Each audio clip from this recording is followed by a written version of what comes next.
ETV news కు స్వాగతం. ముఖ్యాంశాలు. కర్నూలు జిల్లాలో రక్తసిక్తమైన బన్నీ ఉత్సవం. దేవతల విగ్రహాల కోసం ఇరు వర్గాల కర్రల దాడి. 2 మృతి, 100 మందికి గాయాలు. ప్రజలను సంతోషంగా ఉంచడమే ప్రభుత్వ ధ్యేయమన్న చంద్రబాబు. దసరా అంటే విజయవాడ గుర్తొచ్చేలా ఏటా వేడుకలు నిర్వహిస్తామని స్పష్టీకరణ. తెలంగాణలో అట్టహాసంగా దసరా సంబరాలు. రావణ దహనాలు, బాణసంచా వెలుగులతో వెల్లివిరిసిన పండుగ శోభ.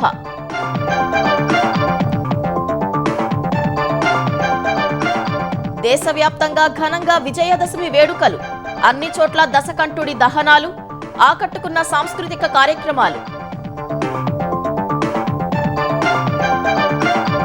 ఒడిశా గోపాల్పూర్ వద్ద తీరం దాటిన వాయుగుండం. నేడు ఉత్తర కోస్తా జిల్లాలకు భారీ వర్ష సూచన. అప్రమత్తమైన ఏపీ ప్రభుత్వం. ఉత్తరాంధ్ర జిల్లాలను వణికించిన తీవ్ర వాయుగుండం. భారీ వర్షాలకు లోతట్టు ప్రాంతాల్లోకి చేరిన నీరు. చెట్లు కూలి రాకపోకలకు అంతరాయం. నేడు ఏపీ మంత్రివర్గం సమావేశం. జీఎస్టీ సంస్కరణలు, విశాఖ సిఐఏ సదస్సు నిర్వహణపై చర్చించనున్న కేబినెట్.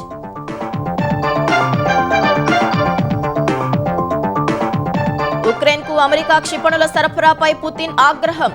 ఇరు దేశాల మధ్య సంబంధాలు దెబ్బతింటాయని హెచ్చరిక.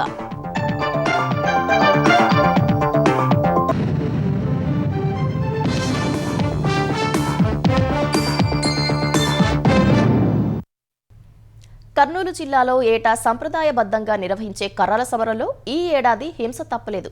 గతంలో ఎన్నడూ లేనంతగా వేలాది మంది ప్రజలు బన్నీ ఉత్సవంలో ఉత్సాహంగా పాల్గొన్నారు. కర్రల సమరాన్ని అడ్డుకునేందుకు పోలీసులు చేపట్టిన ముందస్తు చర్యలు ఫలించలేదు.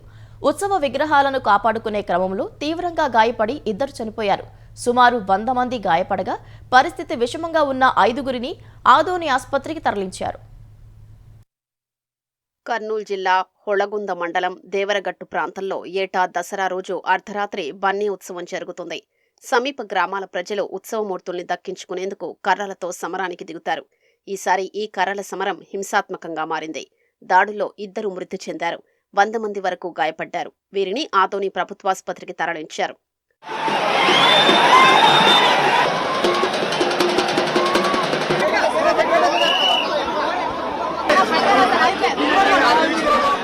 కర్నూలు జిల్లా ఆలూరు సమీపంలోని దేవరగట్టు వద్ద కొండపై మాళమల్లేశ్వర స్వామి ఆలయం ఉంది. ఎప్పట్లాగే దేవతామూర్తులైన మాళమ్మ మల్లేశ్వర స్వామికి దసరా రోజు అర్ధరాత్రి 12 గంటలకు కళ్యాణం నిర్వహించారు. అనంతరం కొండకు సమీప ప్రాంతాల్లో పాదాలగట్టు, రక్షపడ, సెమీవృక్షం, ఎదురు బసవన్న గుడి మీదుగా దివిటీల వెలుగుల్లో ఆ దేవతామూర్తుల విగ్రహాల్ని ఊరేగించారు. ఈ సందర్భంగా దేవతామూర్తుల విగ్రహాల్ని దక్కించుకోవడమే లక్ష్యంగా 5 గ్రామాల ప్రజలు ఓ వర్గంగా, మరో 3 గ్రామాల ప్రజలు ఇంకో వర్గంగా ఏర్పడి కర్రలతో సమరానికి దిగారు.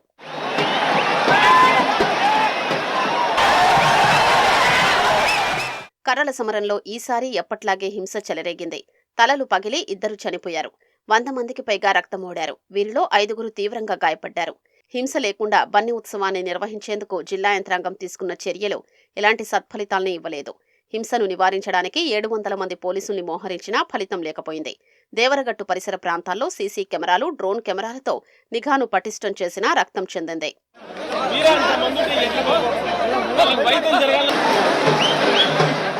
ఈ కర్రల సమరాన్ని చూసేందుకు రాష్ట్రం నలుమూలల నుంచే కాకుండా కర్ణాటక నుంచి భక్తులు తరలి వచ్చారు.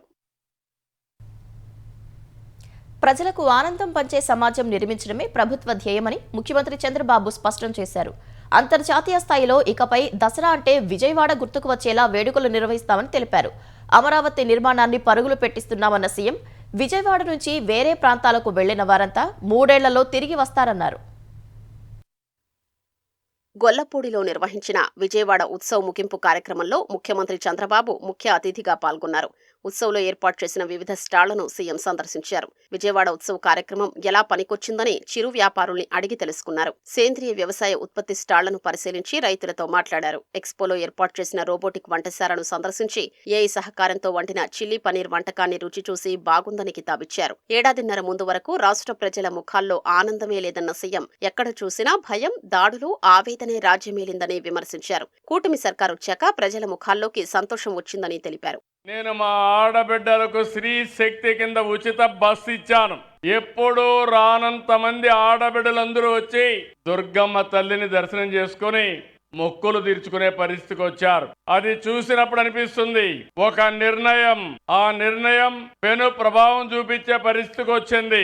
సూపర్ 6 చెప్పాం, సూపర్ 6 ఇచ్చాం. ఈ రోజు మీరందరూ కూడా ఒక పక్క సంక్షేమం పట్ల ఆనందంగా ఉన్నారు, ఇంకో పక్క అభివృద్ధి కూడా పరిగెత్తిస్తున్నాం. అమరావతిని ట్రాక్ లో పెట్టాం. ఈ రోజు పనులన్నీ ముమ్మరంగా జరుగుతున్నాయి. 3 సంవత్సరాల్లో విజయవాడ నుంచి బయట పోయిన వాళ్ళు తిరిగి విజయవాడకు వస్తారని కూడా ఈ సందర్భంగా మీకు విజ్ఞప్తి చేస్తున్నా. 11 రోజుల పాటు ఎంతో ఘనంగా విజయవాడ ఉత్సవం నిర్వహించిన వారందరినీ సీఎం అభినందించారు. ఈ 11 రోజులు విజయవాడ ఫుల్ జోష్ లో ఉందన్నారు.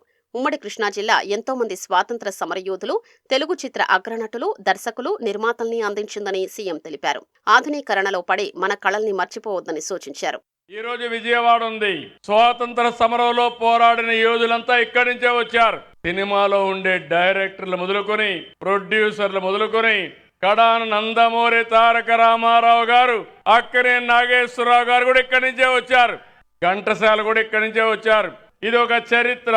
మన నృత్య రీతులు గాని, పాటలు గాని, జానపదాలు గాని, సంగీతం, సాహిత్యం, కళలు ఇవన్నీ మన సాంప్రదాయంలో, సంస్కృతిలో భాగం. ఆధునీకరణలో అన్ని పోగొట్టుకుంటున్నాం. ఇలాంటి కార్యక్రమాలు చేయగలిగితే మళ్ళీ అలాంటి సాంప్రదాయాలన్నీ మనం నిలబెట్టుకునే పరిస్థితి వస్తుంది.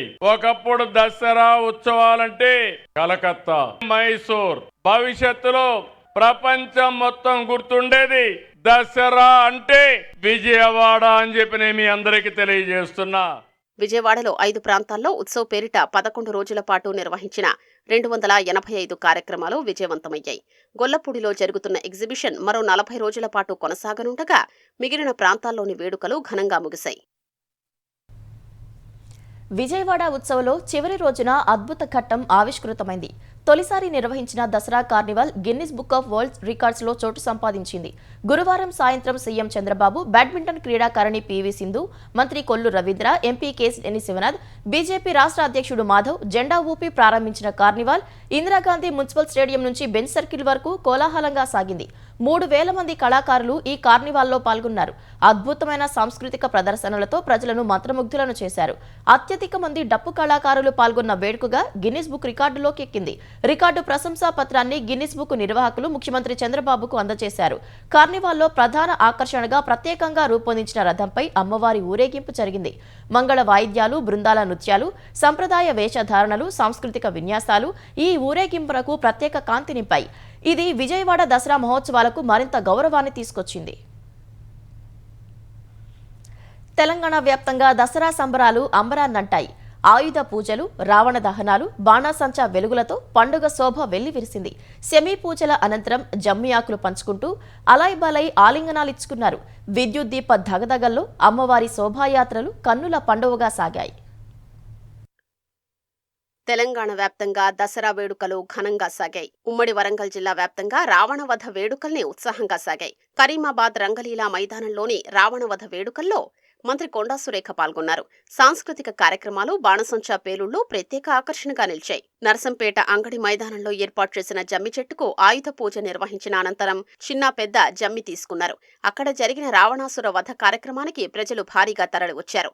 మహబూబాబాద్ లో 100 అడుగుల రావణుడి ప్రతిమను దహనం చేశారు. మంచిర్యాల జిల్లా మందమర్రి సింగరేణి పాఠశాల మైదానంలో జరిగిన సంబరాల్లో మంత్రి వివేక్ పాల్గొన్నారు. విశాఖ నుంచి ప్రత్యేకంగా తెప్పించిన బాణసంచా పేలుళ్లు ఆకట్టుకున్నాయి. సంగారెడ్డి జిల్లా జహీరాబాద్ కైలాసగిరి శివాలయం వద్ద విభిన్న ఆకృతుల్లో బాణసంచా పేలుళ్లు ప్రత్యేక ఆకర్షణగా నిలిచాయి. సిద్దిపేట జిల్లా మిరుదొడ్డిలో సీతారామచంద్రస్వామి పల్లకీ సేవలో మహిళలు మంగళహారతులతో స్వాగతం పలికారు. హుస్నాబాద్లోని ఎల్లమ్మ చెరువు కట్టపై రావణ ప్రతిమను మంత్రి పొన్నం ప్రభాకర్ విల్లు ఎక్కుపెట్టి దహనం చేశారు. కరీంనగర్ జిల్లా రామడుగు మండలం వెతిర గ్రామంలో వెంకటేశ్వర స్వామి శోభాయాత్రలో ఒగ్గుడోలు కార్యక్రమాలు, పోతరాజుల విన్యాసాలు ఆకట్టుకున్నాయి. జగిత్యాలలో మహిషాసుర దహన కార్యక్రమం, దుర్గామాత నిమజ్జనం శోభాయాత్ర ఘనంగా సాగింది.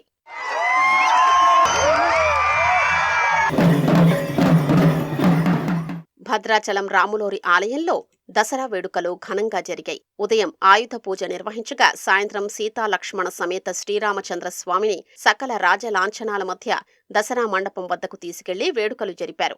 శ్రీరామలీలా మహోత్సవం అనంతరం రావణ దహన కార్యక్రమం జరిగింది. ఖమ్మంలో స్తంభాద్రి లక్ష్మీనరసింహస్వామి ఏటా గుట్టపై నుంచి లకారం చెరువు సమీపంలోని జమ్మిబండపైకి పార్వేటకు వేంచేస్తారు. గుట్టపై నుంచి జమ్మిబండ వరకు జరిగిన ఊరేగింపులో మంత్రి తుమ్మల నాగేశ్వరరావు పాల్గొన్నారు. భద్రాద్రి కొత్తగూడెం జిల్లా ఇల్లెందులో మైసూరును తలపించేలా అట్టహాసంగా సాగాయి. విద్యుత్ లైట్ల ధగధగలతో అమ్మవారి రథాలు ఒక్కచోటకు చేరగా వేలాది మంది దర్శించుకుని వెళ్లడం ఇక్కడ ప్రత్యేకత. వేడుకలకు మంత్రి పొంగులేటి శ్రీనివాసరెడ్డి హాజరయ్యారు.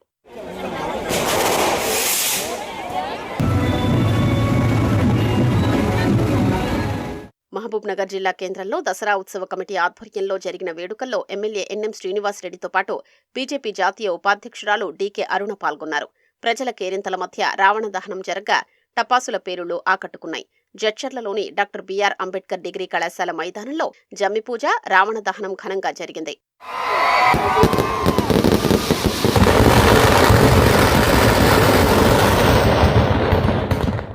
హైదరాబాద్ అమీర్పేటలోని మున్సిపల్ గ్రౌండ్లో నిర్వహించిన రావణ దహనం కార్యక్రమంలో మాజీ మంత్రి తలసాని శ్రీనివాస్ పాల్గొన్నారు. సికింద్రాబాద్ బోయినపల్లిలో మాజీ మంత్రి మల్లారెడ్డితో పాటు కంటోన్మెంట్ ఎమ్మెల్యే శ్రీ గణేష్ దసరా వేడుకల్లో పాల్గొన్నారు. ఖైరతాబాద్లోని హనుమాన్ ఆలయంలో రావణాసురుడి దహన కార్యక్రమం ఉత్సాహంగా సాగింది. పీపుల్స్ ప్లాజా వద్ద విద్యుత్ శాఖ అధికారులు తమ క్విక్ రెస్పాన్స్ టీం వాహనాలకు ఆయుధ పూజ నిర్వహించారు.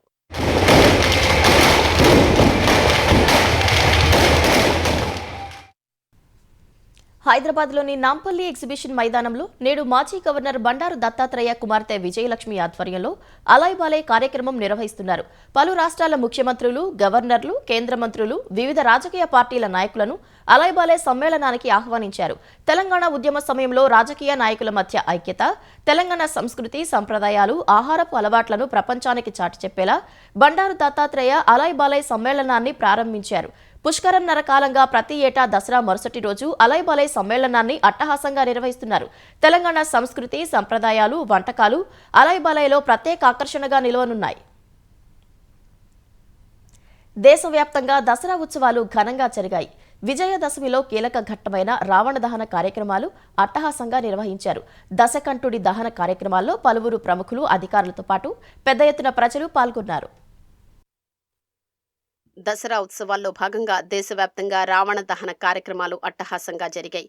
ఢిల్లీలో శ్రీ ధార్మిక్ లీలా కమిటీ ఆధ్వర్యంలో రామ్లీలా మైదానంలో జరిగిన దసరా వేడుకల్లో రాష్ట్రపతి ద్రౌపది ముర్ము పాల్గొన్నారు. ఈ కార్యక్రమంలో ముర్ము రామబాణం ఎక్కుపెట్టగా రావణ దహనం ఘనంగా నిర్వహించారు. ఢిల్లీలోని పితంపూర్లో జరిగిన విజయదశమి ఉత్సవాలకు ఢిల్లీ సీఎం రేఖా గుప్తా హాజరయ్యారు. లవకుశ రామ్లీలా ఆధ్వర్యంలోని వేడుకల్లో బాలీవుడ్ నటుడు బాబీ డియోల్ పాల్గొన్నారు. ఆయన రామబాణం ఎక్కుపెట్టగా రావణ దహన కార్యక్రమం అట్టహాసంగా చేశారు.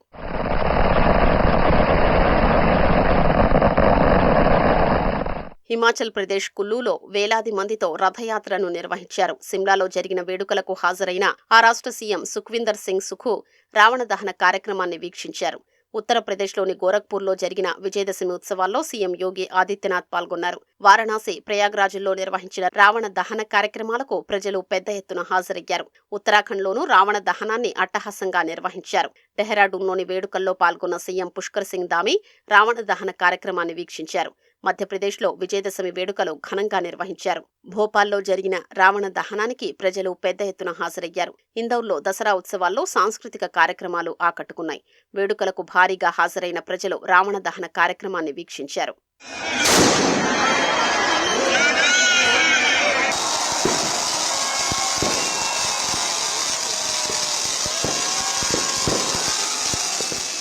ఛత్తీస్గఢ్లోని రాయ్పూర్ డబ్ల్యూఆర్ఎస్ మైదానంలో నిర్వహించిన రావణ దహన కార్యక్రమానికి ఆ రాష్ట్ర సీఎం విష్ణు డియో సాయి హాజరయ్యారు.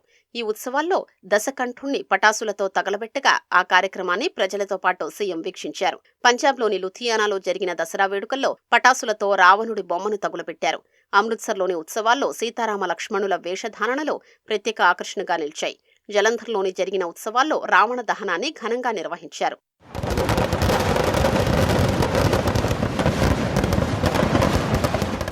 హర్యానాలోనూ అట్టహాసంగా విజయదశమి ఉత్సవాలు జరిగాయి. పంచకుల వేడుకల్లో పాల్గొన్న ఆ రాష్ట్ర సీఎం నాయబ్ సింగ్ సైని దశకంఠుడి దహనాన్ని వీక్షించారు. చండీగఢ్లోనూ రావణుణ్ణి రంగురంగుల పటాసులతో తగులబెట్టారు. గుజరాత్లోని గాంధీనగర్లో దసరా వేడుకలు ప్రత్యేక ఆకర్షణగా నిలిచాయి. హనుమాన్ రూపాన్ని డ్రోన్ సాయంతో ఎగురవేస్తూ రంగురంగుల పటాసులు పేల్చారు. ఈ కార్యక్రమానికి భారీ సంఖ్యలో హాజరైన ప్రజలు లంకాధీశుడి దహనాన్ని వీక్షించారు. మహారాష్ట్రలోనూ విజయదశమి వేడుకలు ఆకట్టుకున్నాయి. ముంబైలో జరిగిన రావణ దహన కార్యక్రమంలో ఆ రాష్ట్ర డిప్యూటీ సీఎం ఏక్నాథ్ షిందే పాల్గొన్నారు.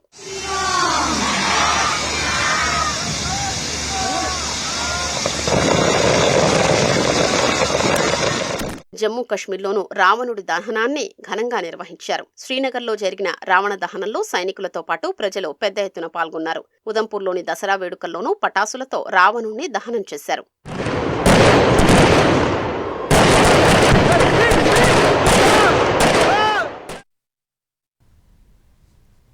బంగాళాఖాతంలో ఏర్పడిన వాయుగుండం ఉత్తరాంధ్ర జిల్లాలను వణికించింది. శ్రీకాకుళం, పార్వతీపురం మన్యం, విజయనగరం జిల్లాల్లో భారీ వర్షాలకు అనేక గ్రామాలు జలమయమయ్యాయి. అనేక చోట్ల వృక్షాలు నేలకొరిగాయి. చెట్లు నేలమట్టమై విద్యుత్ తీగలపై పడటంతో విద్యుత్ సరఫరా నిలిచిపోయింది. కొన్ని చోట్ల భారీ వృక్షాలు కూలి రహదారిపై పడటంతో వాహనాల రాకపోకలకు అంతరాయం ఏర్పడింది. గురువారం ఉదయం నుంచి కురుస్తున్న భారీ వర్షాలు ఉత్తరాంధ్రను చిగురుటాకుల్లా వణికిస్తున్నాయి. శ్రీకాకుళం జిల్లాలో భారీ వర్షాలకు లోతట్టు ప్రాంతాలు నీటమునిగాయి. మహేంద్ర తనయ నదిలో నీటి ప్రవాహం పెరిగి పాతపట్నం కాజువై పైనుంచి వరద ప్రవహిస్తోంది. వంశధార నదిలో వరద పెరగటంతో హిరమండలం జిల్లేడుపేట గ్రామస్తులు సురక్షిత ప్రాంతాలకు వెళ్లాలని అధికారులు హెచ్చరించారు. కొత్తూరు మండలం పెనుగోటువాడకు వరద ప్రభావం ఉండటంతో అధికారులు ప్రజల్ని అప్రమత్తం చేశారు. మందస మండలం గెడ్డూరు వద్ద మత్స్యకారుల పడవలు సముద్రంలో కొట్టుకుపోయే పరిస్థితి నెలకొంది. మత్స్యకారులు సాహసంతో వాటిని వేరొక చోటికి తరలించారు. పలాస మండలం బ్రహ్మణతర్ల, కబిరిగాలం వద్ద కాజ్వేలు నీట మునిగాయి. వజ్రపు కొత్తూరు మండలం హుకుంపేట, గునుపల్లిలో ఇళ్లలోకి నీరు చేరింది. మరికొన్ని గ్రామాలలోకి వర్షపు నీరు రావటంతో ప్రజలు ఇబ్బంది పడుతున్నారు. సిగడాం మండలం సంతవురిటి కూడలి వద్ద ఈదురుగాలులకు భారీ వృక్షం కూలింది. శ్రీకాకుళం నగరపాలక సంస్థ పరిధిలోని రోడ్లపైకి వరద నీరు చేరటంతో ప్రజలు నానా అవస్థలు పడుతున్నారు. ఎడతెరిపిలేని వర్షాలకు జనజీవనం అతలాకుతలమైంది. టెక్కలిలోని లోతట్టు ప్రాంతాలు జలమయమయ్యాయి. పాత జాతీయ రహదారి, తొలిసూరిపల్లి రోడ్డు ప్రాంతాలలో నీరు నిలిచింది.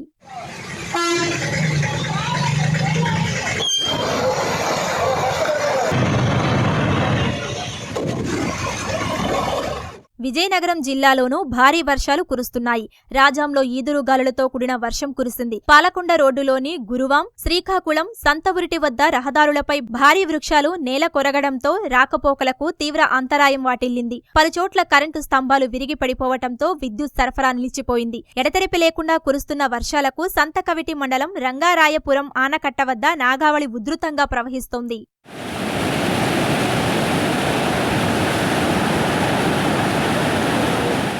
ఈదురుగాలులతో కూడిన వర్షానికి విశాఖలో విద్యుత్ స్తంభాలు విరిగిపడ్డాయి. వాటన్నింటినీ యుద్ధ ప్రాతిపదికన పరిష్కరించి విద్యుత్ సరఫరాను పునరుద్ధరించినట్లు ఈపీడీసీఎల్ తెలిపింది. 11 కేవీ లైన్లు 574 ఉంటే అందులో 120 దెబ్బతిన్నాయని, 65 విద్యుత్ స్తంభాలు నేలమట్టమయ్యాయని అధికారులు చెప్పారు. వాటన్నింటినీ యుద్ధ ప్రాతిపదికన సరిచేశామన్నారు. బంగాళాఖాతంలో తీవ్ర వాయుగుండం ఒడిశాలోని గోపాల్పూర్ వద్ద తీరాన్ని దాటింది. ఇది వాయువ్య దిశగా కదిలి బలహీన పడుతున్నట్లు విశాఖ వాతావరణ కేంద్రం వెల్లడించింది. తీవ్ర వాయుగుండం తీరం దాటినప్పటికీ దాని ప్రభావం కొనసాగుతుందని వాతావరణ అధికారులు చెబుతున్నారు. ఇవాళ ఉత్తర కోస్తా జిల్లాలో భారీ వర్షాలు కురుస్తాయని హెచ్చరిస్తున్నారు. శ్రీకాకుళం, పార్వతీపురం మన్యం, విజయనగరం జిల్లాలో రెడ్ అలర్ట్ కొనసాగుతుంది. అటు ఒడిశాలో వర్షాల వల్ల నదులు ఉప్పొంగి ప్రవహిస్తున్నాయి. తీవ్ర వాయుగుండం ప్రభావంతో భారీ వర్షాల నేపథ్యంలో ఏపీ ప్రభుత్వం అలర్ట్ అయింది. ఉత్తరాంధ్ర జిల్లా కలెక్టర్లతో హోం, విపత్తుల నిర్వహణ శాఖ మంత్రి అనిత సమీక్ష నిర్వహించారు. వాయుగుండం ప్రభావంతో రాత్రికి, రేపు ఉత్తరాంధ్రలో కొన్ని చోట్ల భారీ వర్షాలు పడతాయనే అంచనాల నేపథ్యంలో అధికారులు హైఅలర్ట్గా ఉండాలని మంత్రి సూచించారు. తీరం వెంట ఈదురుగాలులకు ఆస్కారం ఉండటంతో అధికారులు అందుబాటులో ఉండాలని మంత్రి ఆదేశించారు. ఎటువంటి ప్రాణ నష్టం జరగకుండా చూడాలన్నారు. రోడ్ మీద పడే చెట్లను ఎప్పటికప్పుడు తొలగించాలని తెలిపారు. ప్రజలకు ఎటువంటి అసౌకర్యం లేకుండా చూడాలని స్పష్టం చేశారు. వంశధార, నాగావళి వరదకు అవకాశం ఉన్నందున లోతట్టు ప్రాంత ప్రజలను ఎప్పటికప్పుడు అప్రమత్తం చేయాలని అన్నారు. ప్రజలు ఇంట్లోనే సురక్షితంగా ఉండాలని హోంమంత్రి సూచించారు. మరోవైపు ఉత్తరాంధ్రలో భారీ వర్షాలపై విద్యుత్ శాఖ అధికారులతో మంత్రి గొట్టిపాటి రవి టెలికాన్ఫరెన్స్ నిర్వహించారు. వర్షాల వల్ల ఏర్పడిన విద్యుత్ అంతరాయాన్ని ఎప్పటికప్పుడు పునరుద్ధరించాలని ఆదేశించారు. చెట్లు కూలి కొమ్మలు విరిగి తలెత్తే విద్యుత్ అంతరాయం సమస్యలకు యంత్రాంగం తక్షణమే స్పందించాలన్నారు. వివిధ శాఖలను సమన్వయం చేసుకుంటూ సిబ్బంది నిరంతరం అందుబాటులో ఉండాలని స్పష్టం చేశారు. ముఖ్యమంత్రి చంద్రబాబు అధ్యక్షతన ఆంధ్రప్రదేశ్ మంత్రివర్గ సమావేశం నేడు మధ్యాహ్నం సచివాలయంలో జరగనుంది. ఈ నెలలో నిర్వహిస్తున్న జీఎస్టీ సంస్కరణల చైతన్య కార్యక్రమాలు, ప్రధాని నరేంద్ర మోదీ పర్యటన, వచ్చే నెలలో విశాఖలో జరిగే సిఐఐ భాగస్వామ్య సదస్సు నిర్వహణ వంటి అంశాలపై కీలకంగా చర్చించి నిర్ణయం తీసుకోనున్నారు. వివిధ సంస్థలకు భూ కేటాయింపులకు ఆమోదం తెలుపనున్నారు. గత సిఆర్డీఏ అథారిటీ, ఎస్ఐపిబి సమావేశాల పెండింగ్ అంశాలకు నేటి కేబినెట్లో ఆమోదం లభించనున్నట్లు తెలుస్తోంది. సికింద్రాబాద్ నుంచి ఫలక్నుమా బ్రాడ్ గేజ్ లైన్ వద్ద ఉన్న ఆర్ఓబి సమాంతరంగా జీహెచ్ఎంసీ నిర్మించిన ఆర్ఓబి పనులు పూర్తయ్యాయి. నేడు ముఖ్యమంత్రి రేవంత్ రెడ్డి, జిల్లా ఇన్ఛార్జి మంత్రి పొన్నం ప్రభాకర్ సహా స్థానిక ప్రజాప్రతినిధుల సమక్షంలో ఫలక్నుమా ఆర్ఓబిని లాంఛనంగా ప్రారంభించనున్నారు. 52.03 కోట్ల రూపాయల వ్యయంతో 4 వరుసల్లో ఆర్ఓబిని జీహెచ్ఎంసీ నిర్మించింది. పాత ఆర్ఓబిని పునరుద్ధరించడంతో పాటు దానికి సమాంతరంగా మరో ఆర్ఓబిని నిర్మించారు. దీనివల్ల బార్కస్ జంక్షన్ నుంచి Falaknuma bus depot, railway station, Charminar వైపు వెళ్లే వాహనాల రాకపోకలకు ఇబ్బందులు తొలగనున్నాయి. సమయం ఆదాతో పాటు గంటల తరబడి నిలిచిపోయే ట్రాఫిక్ ఈ ఆర్ఓబిలు అందుబాటులోకి రావడంతో ఊరట లభించనుంది. ఉక్రెయిన్కు అమెరికా దీర్ఘశ్రేణి క్షిపణులను సరఫరా చేయనుందన్న వార్తల నేపథ్యంలో రష్యా అధ్యక్షుడు పుతిన్ కీలక వ్యాఖ్యలు చేశారు. టొమహాక్ క్రూజ్ క్షిపణులను అమెరికా ఉక్రెయిన్కు సరఫరా చేస్తే ఇది ఇరు దేశాల మధ్య ఉన్న సంబంధాలను తీవ్రంగా దెబ్బతీస్తుందని పుతిన్ ట్రంప్ను హెచ్చరించారు. క్షిపణుల సరఫరాతో యుద్ధ భూమిలో పరిస్థితులు మారబోవని తెలిపారు. తమ సైనికులు స్థిరంగా ముందుకు చొచ్చుకొని వెళ్తూనే ఉంటారని చెప్పారు. టొమహాక్ క్షిపణులను అడ్డుకునేలా తమ గగనతల రక్షణ వ్యవస్థను బలోపేతం చేస్తామని తెలిపారు. అదే సమయంలో ఉక్రెయిన్తో శాంతి చర్చలకు ట్రంప్ చేస్తున్న ప్రయత్నాలను పుతిన్ ప్రశంసించారు. ఆగస్టులో అలస్కాలో ట్రంప్తో జరిగిన సమావేశం సానుకూలంగా జరిగిందని చెప్పారు. తమ చమురు నౌకలను అడ్డుకునే ప్రయత్నం చేస్తే ప్రతిచర్య తప్పదని పశ్చిమ దేశాలను హెచ్చరించారు. డెన్మార్క్లో డ్రోన్ల కదలికలపై రష్యా ప్రమేయం ఉందన్న నాటో కూటమి ఆరోపణలను పుతిన్ తోసిపుచ్చారు. అమెరికా అధ్యక్షుడు డొనాల్డ్ ట్రంప్ ప్రతిపాదించిన 20 సూత్రాల శాంతి ఫార్ములాను పరిశీలిస్తున్నామని హమాస్ ప్రకటించిన గాజా పట్టీలో ఇజ్రాయెల్ దాడులు కొనసాగిస్తోంది. గత 24 గంటల్లో ఇజ్రాయెల్ జరిపిన దాడుల్లో 57 మంది పాలస్తీనియన్లు మృతి చెందారు. దక్షిణ గాజాలో 29 మంది చనిపోయారని నాసర్ ఆసుపత్రి వర్గాలు తెలిపాయి. ఆహార పంపిణీ కేంద్రాల వద్ద ఇజ్రాయెల్ దళాలు జరిపిన కాల్పుల్లో 14 మంది మృతి చెందారని అధికారులు తెలిపారు. డెయిర్ అల్ బలాలో ఉన్న అల్లక్సా ఆసుపత్రికి 16 మృతదేహాలు వచ్చాయని చెప్పారు.